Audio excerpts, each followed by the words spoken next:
Welcome to Healthwatch. I'm your host, Carolyn Wilson from Ledgelight Health District.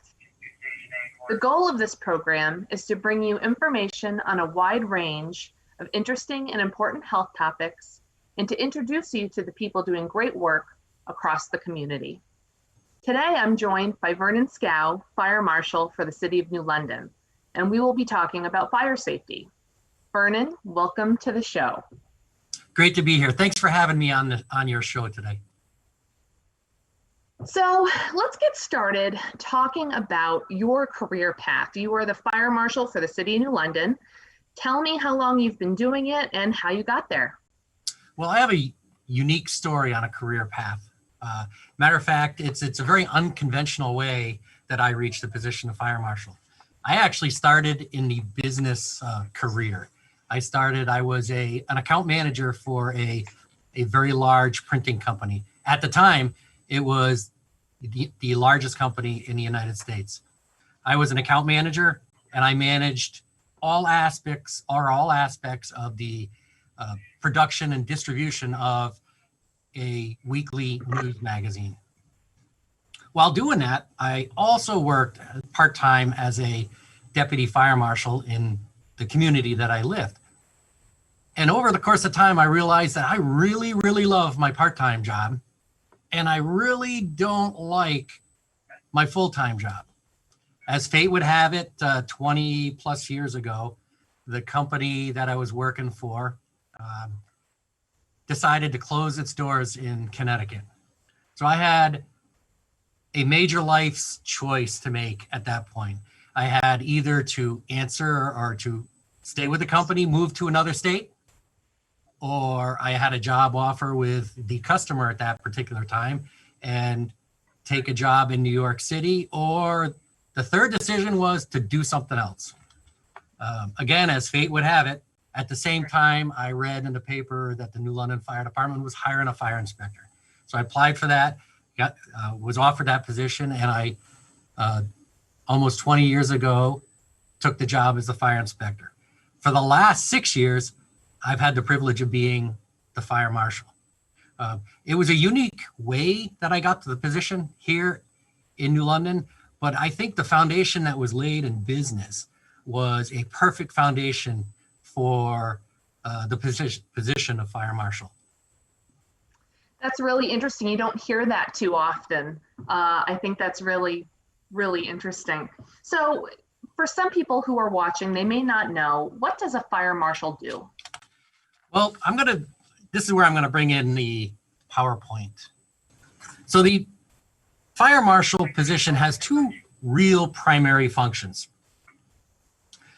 The very first one I'm going to talk about, and I'll quickly go through these slides, but the very first one is to enforce the Connecticut State Fire Safety Code.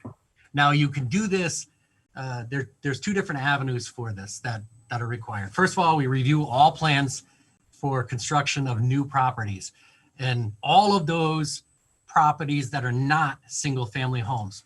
So if you think about any construction that goes on in a community, whether it's in a public building or commercial building, any new construction is required to be inspected and reviewed by the fire marshal's office.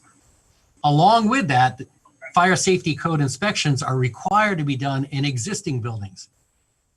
So all of the public big buildings and commercial buildings that you can think of that you're walking into every day to do business in Connecticut, and then any apartment over 3 or more apartments, the fire marshal's office is required to inspect it just to make sure they're safe. Some other functions of the fire marshal's office are we issue permits for the transportation and use of explosives. In New London, for example, right now we're in the middle of a construction project at the high school. And this past summer, we had to issue, review, witness, and several, well, more like probably dozens of explosions to blast through the ledge that the new construction was being built on. Another area that we are required to do is inspect tents. Now you think about COVID since March and all the tents that have been constructed throughout all of our communities. The fire marshal's office is required to inspect to make sure that they're in compliance with our tent regulations. The other area that we're responsible for is fireworks and special effects inspections. Think of SailFest. SailFest for my office to conduct the inspections is 3 entire days of inspections just to do the SailFest fireworks. We are very fortunate that the state of Connecticut, the state fire marshal's office, will come down and help carry the load on that particular event. But there's usually 4 other shows in Ocean Beach, or at Ocean Beach, that we are responsible for. So the workload is heavy. The other thing that we're responsible for, anything above ground or below ground tanks that are being newly constructed for fuel, for fuel oil, for anything, is the responsibility of our office. Back to SailFest, if you think of the venue, and on the Groton side, there's a venue as well, all of the tents and the cooking and all of the displays are monitored by the fire marshal's office. The second thing that we're responsible for is to conduct origin and cause fire investigations. Just to give you a couple of examples, if you're looking at your screen right now of code enforcement, the house that you're looking at is actually a single family home, and we received a complaint that there was no electricity and they were concerned about the safety and well-being of the occupant. Went in, and you're looking at the kitchen. The kitchen, it's a gas stove, and the gas is still connected to the building. The building didn't have heat or any water. And you could see the conditions in the living room were really, really, really tough. But the real concern that I had while conducting this investigation, and I'm going to throw this out to you to see if you can see what's going on in his bedroom. Can you see is there anything that you look at and you go, huh? That looks like some sort of, like a heater or a stove or something that's dangerous. It's a giant old coffee pot. Oh. Without the top on it. But look at this. He didn't have heat in his apartment. So the only way that he could have heat was to burn wood inside this old coffee pot. So that's a very a unique side of what we do. This gentleman did get help. You could see him on the street right now. You would never know the situation that he was in previously. Another real routine inspection for us, is apartment buildings. When you look at this looks like your very typical 2-family home. And I responded to this on a complaint of stealing electricity. While I was there, I saw this. Now, each one of those represents an apartment. So this house that should be a 2-family home was kind of cobbled up into 6 apartments. The big problem with this is the dangerous arrangement of the apartments. There are apartments that didn't have proper ways to get out. If a fire occurred in this home, it would have been a disaster for some of the apartments. And if you look in the basement, this was the kitchen in that basement apartment building. And we may talk about carbon monoxide a little bit later, but if you look at this, while you're cooking in the basement, you're releasing dangerous amounts of carbon monoxide. So that apartment building has reverted back to a 2-family home. This is a very typical illegal basement apartment setup. Most basements that are illegally converted into apartments have the one bulkhead door to go out and in. And if a fire occurred in there and the bulkhead is locked, you are not getting out. Very normal arrangement for a basement. This was a very unique inspection of an apartment. It was an illegal 5-unit apartment building. And that's kind of like a ladder stair. And that was their second means of egress from the apartment, or the owner's attempt to create a second means of egress. So when you get to the top of the stair, you see that there's a little opening. The door is cut in half, and that was their emergency exit from the apartment. Obviously very, very dangerous and not permitted by the code. Just another example of some of the things you see. This is even a little bit more dangerous. If you look under the sink, what do you see?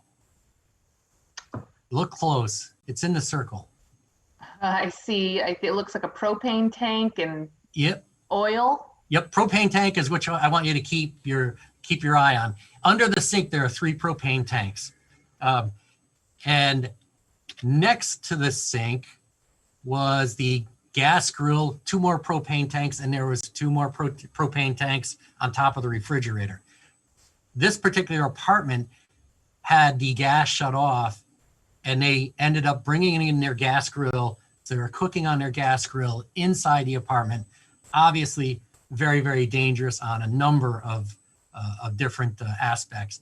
All of the propane, I couldn't imagine if there was a kitchen fire there and the firefighters came in with all that propane, or the dangers that the tenant put, even with carbon monoxide, to the rest of the apartment building.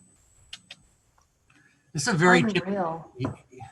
very typical arrangement when a tenant who rents an apartment and then sub-rents space, like single bed space, to other people. The tenant did not want his sub-renters to go through the front door, wanted them to go through the back door to check in with him. So he screwed the door top, bottom. You can see the little bracket on the top with screws. It's screwed shut, and the door is tied shut. And that's the front door to the apartment. Again, very, very dangerous. So Vernon, Yes. it seems to me we're seeing so many different things that are super dangerous that a lot of people may not even think about. Yes. And it's really eye-opening to see exactly what some of your responsibilities as fire marshal are. So at this point, we're going to take a quick break. Please stick with us. We'll be right back with more on fire safety.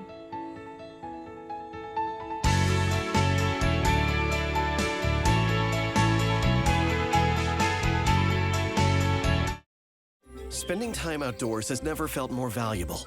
Whether it's exploring nature or relaxing in your yard, let's do it responsibly. Before going out, check for closures and fire restrictions. Practice social distancing, even when outside and on the trail. Back at home, if burning yard debris, keep your pile small. And no matter where you are, be sure to properly extinguish any outdoor fire. Drown, stir, drown, feel. We're all in this together. Help keep our safe places safe. Observe a domesticated human family in their natural habitat, known to their species as the backyard. Hey, you think I should light it now? I think it's good. Yeah? Oh dear, someone is about to burn a pile of debris that's too tall, which can start a wildfire. Wait, could it be? Blimey, it is. It's Smokey. It's Smokey Bear. What a legend. What's he Hey, doing it's here? Smokey. Sorry, it was too high. Right. Watch as he astutely ensures that there's no wind, and how he removes some of the debris to create a smaller, safer burning pile. No, you told me to said, make it big. no, you said make it bigger, baby. The bigger, the better. Take note of our fearless furry friend here, humans. I appreciate it. Fist bump. He watching you. Smokey's done it again. Bye, Smokey. Only you can prevent wildfires.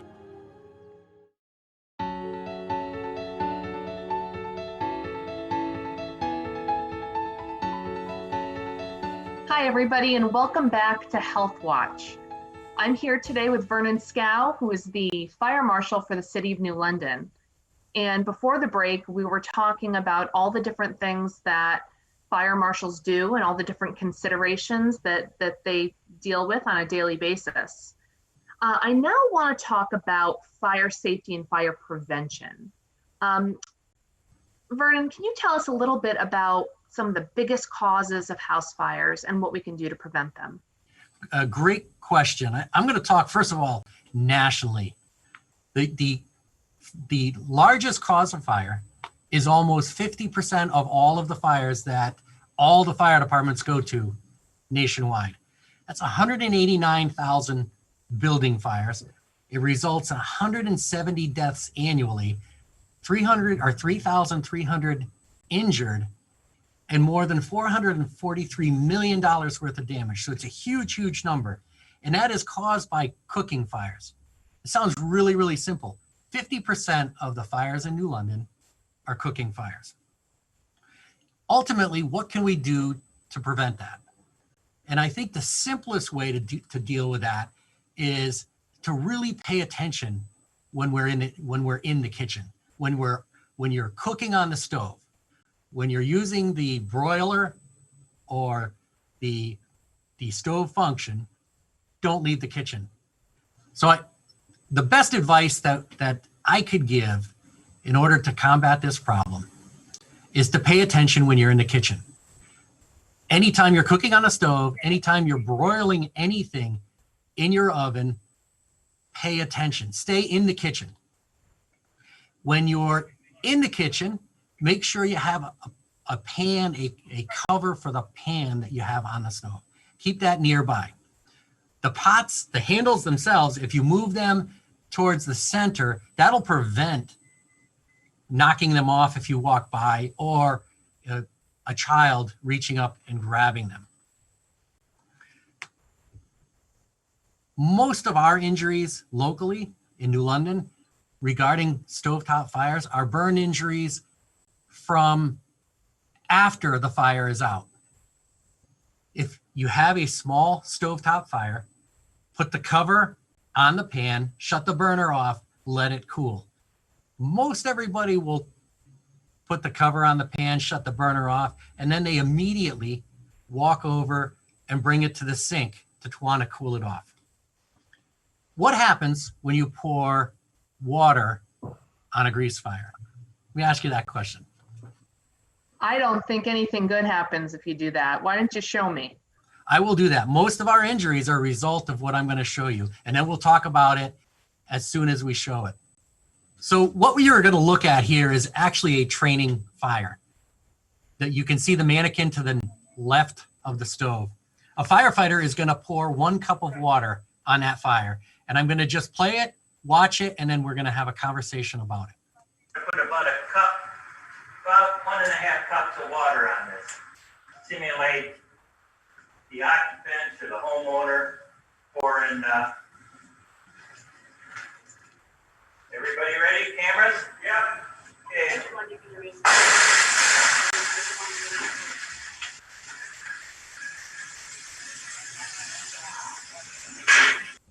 Wow, that was quite the video. So what happened there? Well, you added water to a grease fire and there was a huge fire. So what happens in that case is when you pour the water into the boiling grease, it instantaneously evaporates the water, creates steam, and then it carries the grease outside of the pan. In the case, if the grease is on fire, it's going to spread the fire. In the case of the folks that put the fire out and they bring it to their sink, the same thing's going to happen. You won't necessarily get a ball of fire, but the super hot grease will turn the water into steam, and that hot grease will splatter onto the face and chest of the person that is trying to cool the grease down. So that's why it's really, really important never to use water on a grease fire, or even after the fire is out, bring the grease over to the sink to put out or to pour water on it. Let it stay on the stove, keep the cover on it, shut the burner off, and just let it cool. Wow, and I hope our viewers hear that loud and clear. I think that could prevent a whole lot of problems if we all learn about that for sure. Now, talking about fires, let's talk about smoke detectors and carbon monoxide detectors. Why are these important? We're going to talk very quickly about smoke detectors. In my opinion, smoke detectors is the cheapest insurance you can have to give yourself the best chance to get out of your home in a fire. Let's talk about where they're going to be placed. So in your homes, you should have a smoke detector inside your bedroom and outside your bedroom, in the vicinity of your bedroom, and then at least one on every level of the your apartment or your home. What you see in front of you is smoke alarms that have been tampered with. The one on the left, somebody put a glove, a latex glove on it. The one on the right's a little harder to see, but they used shipping tape to cover the smoke alarm. We're going to talk about another statistic now. 96% of our homes, and I'm sure every one of your viewers, if you ask them the question, if they have a smoke alarm in their home, they're probably going to say yes. Nationwide, 96% of homes have smoke alarms. But let me ask you this question. How many smoke alarms do you think right now are working? Not a lot. I would bet that people have dead batteries. I agree. Give me a percentage, your best guess of Okay. a percentage of smoke alarms that aren't working, that are not. I would say, let's say 30%. You're a little less optimistic than I am, but it's literally 50% of smoke alarms are not working. For this reason, being tampered with, and for many other reasons. This is another example of what someone wanted to do because they wanted to smoke in their apartment. This is yet another example of tampering with a smoke alarm. None of these smoke alarms will ever work if they're needed. This one right here, I show this, but it looks fire damage, doesn't it? Yeah. Look, so this fire, this actually was a fire that resulted in the death of someone. This smoke detector was about 20 feet away from the person who eventually died as a result of this fire. When you look at it, do you think that probably could have worked before it was damaged? Yes. I agree. But when you open it up and you look at it, what do you see? What's missing in there? No batteries. There's no batteries. That smoke detector never had an opportunity to work because it didn't have a battery.